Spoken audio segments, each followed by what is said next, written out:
And it goes a little something like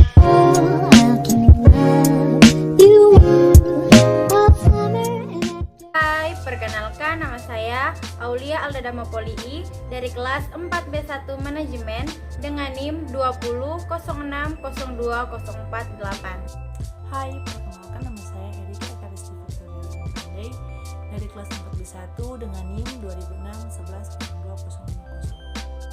Hai, perkenalkan nama saya Clara Mifflin Stefani Lukas dengan NIM 2006-1102-049. Kita akan membahas tentang konsumen dalam tatanan sosial dan budaya. Dengan materi yaitu yang pertama, ada subkultur etnis dan ras. Yang kedua, stereotipe subkultur. Yang ketiga, subkultur keagamaan. Yang keempat, subkultur umur. Dan yang kelima, subkultur berbasis tempat.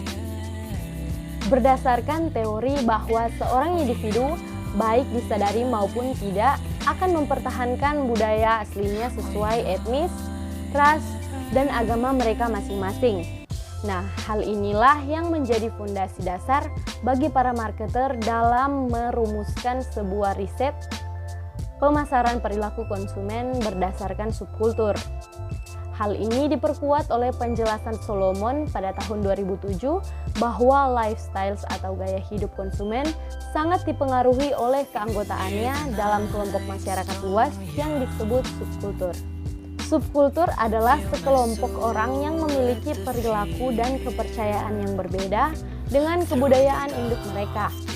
Subkultur dapat terjadi karena perbedaan usia anggotanya, ras, etnisitas, kelas sosial, gender, dan dapat pula terjadi karena perbedaan estetik, religi, politik, tempat tinggal, dan seksual, atau kombinasi dari faktor-faktor tersebut.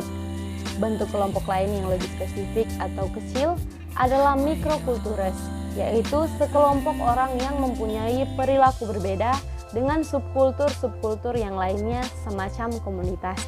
Subkultural, etnis, dan ras.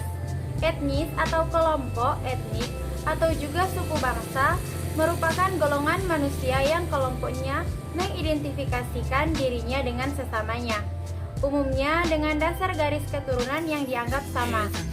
Identitas suku ditandai oleh pengakuan dari orang lain dan ciri dari kelompok itu sendiri.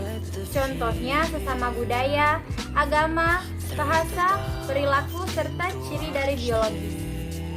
Pengertian etnis adalah sebuah himpunan manusia atau sekelompok manusia yang dipersatukan oleh suatu kesadaran atas kesamaan sebuah kultur atau subkultur tertentu, atau karena kesamaan ras, agama, asal-usul bangsa, bahkan peran atau fungsi tertentu. Karena etnik berkesinambungan dengan suatu budaya, dan kebudayaan terbentuk dari sekumpulan orang yang menghasilkan suatu budaya yang terjadi dari kebiasaan para anggotanya. Sedangkan ras merupakan penggolongan suku bangsa yang didasarkan pada ciri-ciri fisik, asal-usul wilayah, serta bahasa. Di dunia ras dibagi menjadi 4 jenis, yaitu meliputi ras Mongoloid, ras Negroid, ras Kaukasoid, dan ras khusus. Kemudian, orang menyederhanakannya menjadi ras kulit putih dan ras kulit hitam.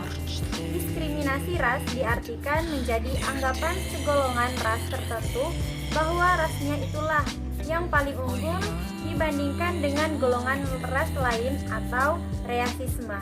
Ras banyak dijumpai di Amerika, terdiri dari White, Black, Asian, dan American Indian.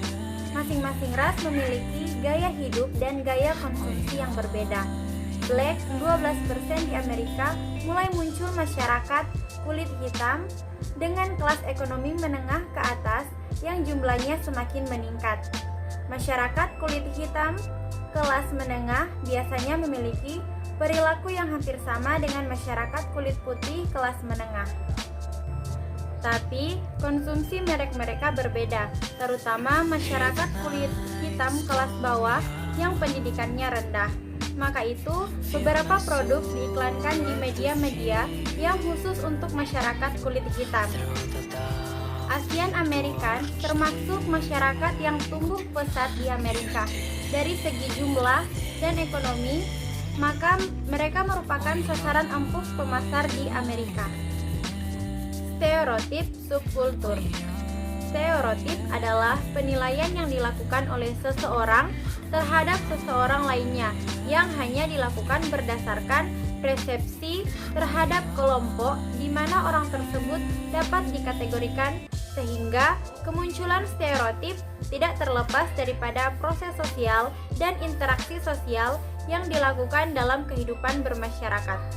Stereotipe timbul karena adanya kecenderungan untuk menggeneralisasi secara berlebihan tanpa diferensiasi, sehingga menimbulkan bias dan sikap positif yang dialamatkan kepada suatu kelompok sosial, ras, suku, atau agama dan anggotanya. Semua stereotipe adalah generalisasi, tetapi tidak semua generalisasi adalah stereotipe. Stereotipe tersebar lebih luas karena penyederhanaan berlebihan terhadap sekelompok orang, sedangkan generalisasi lebih didasarkan pada pengalaman pribadi. Studi mengenai subkultur tersebut terdiri atas studi simbiolisme yang melekat pada pakaian, musik, dan juga kepura terlihat lain dari anggota subkultur. Selain hal itu, sosiolog juga mempelajari cara-cara yang mana simbol-simbol tersebut diinterpretasikan dari anggota dari budaya yang dominan. Beberapa subkultur tersebut mencapai status sehingga mereka dapat memperoleh nama. Anggota subkultur tersebut seringkali sinyal keanggotaan mereka dengan melalui penggunaan yang khas dan juga simbolik gaya yang meliputi pada mode tingkah laku dan juga dialek. Sebagai contoh, subkultur dapat mencakup ialah bikers, personal militer, dan juga penggemar Star Talk.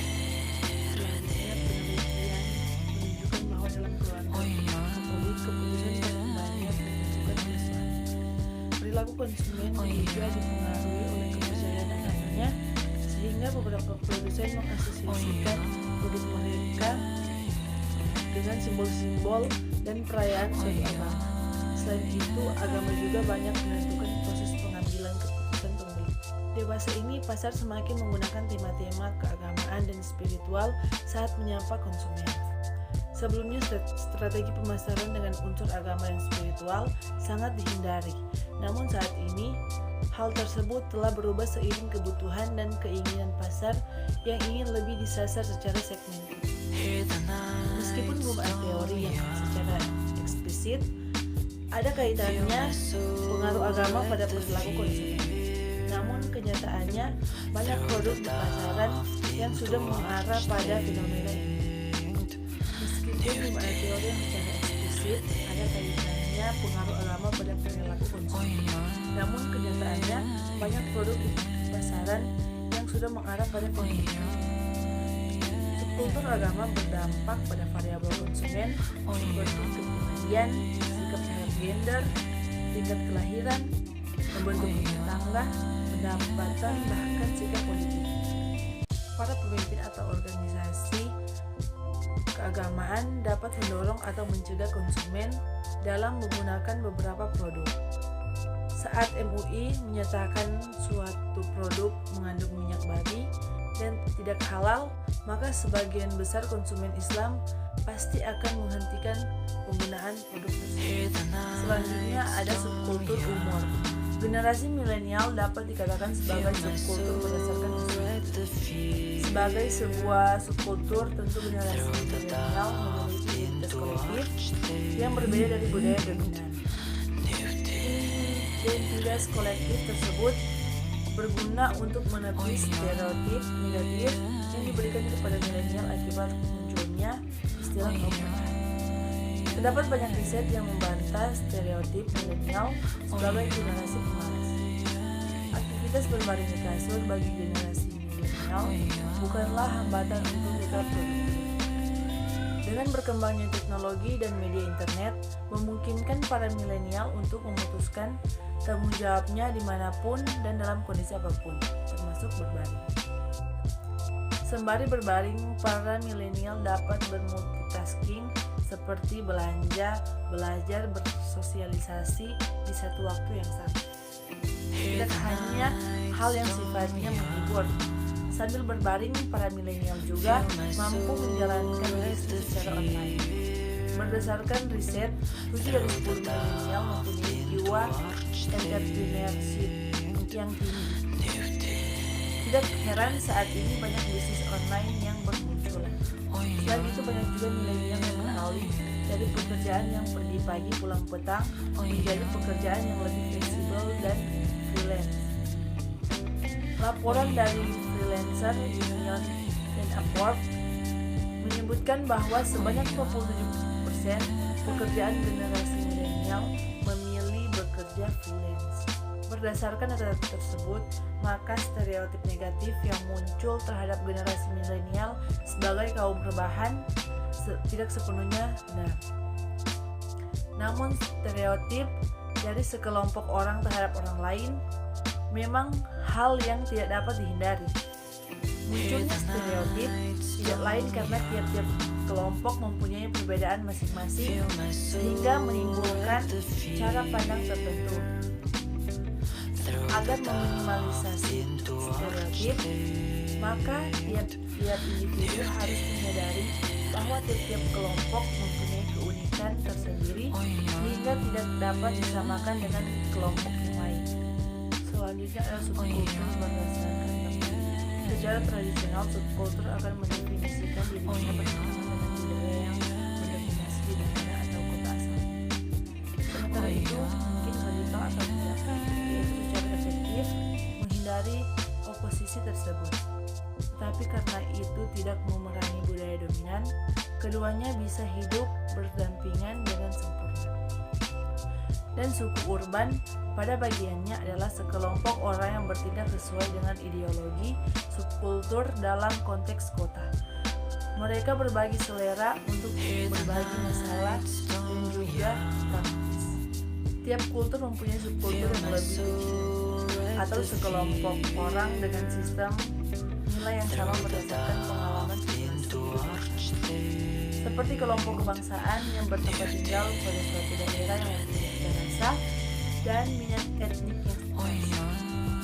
Demikian pula halnya hanya kelompok keagamaan. Daerah geografis adalah merupakan subkultur tersendiri.